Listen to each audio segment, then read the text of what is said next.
Emva kokuzalela kwehlokohloko izolo eParliament kuphazamiseka inkulumo kaMengameli uRamaphosa namhlanje ekseni uvukele enkundleni yeGalofu ukuyoqhuthana amazeze noSimthandile SimTiger Tshabalala oneminyaka eyisikhombisa. uSimTiger uqaliswe endaweni yesikhombisa emhlabeni.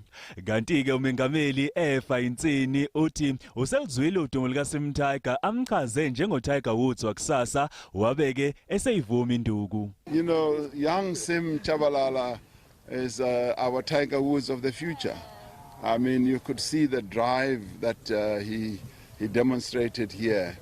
I could never get close to him, so he's going to beat me. I'm sure about that. I'm going to lose my money today. uSimTiger uthi kuyinjabulo engenasilinganiso enhlizweni yakhe ukuthola lelithuba lokuzwana amandla noMengameli.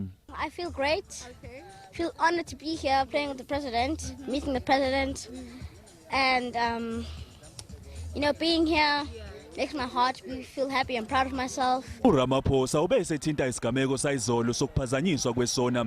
Uthe isenzo seEFF sikhombise ukweya izakhamuzi zaseNingizimu Afrika ebezifuna ukuzwa umhlahlandlela kahulumeni ukuxazulula izingqinamba okukhona kuzo ngintuleka kwamathuba emsebenzi. It was most unfortunate as far as I'm concerned that we as parliamentarians displayed such disregard for the ordinary people who wanted to hear the message rather than get involved in the squabbles of members of parliament.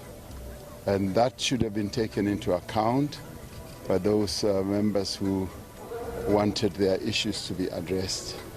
Ubesegcizelela ukuthi kusazoqhubeka ukucishwa kagesi ngenhloso yokuwonga kuze kutholakale isisombululo sangunaphakade.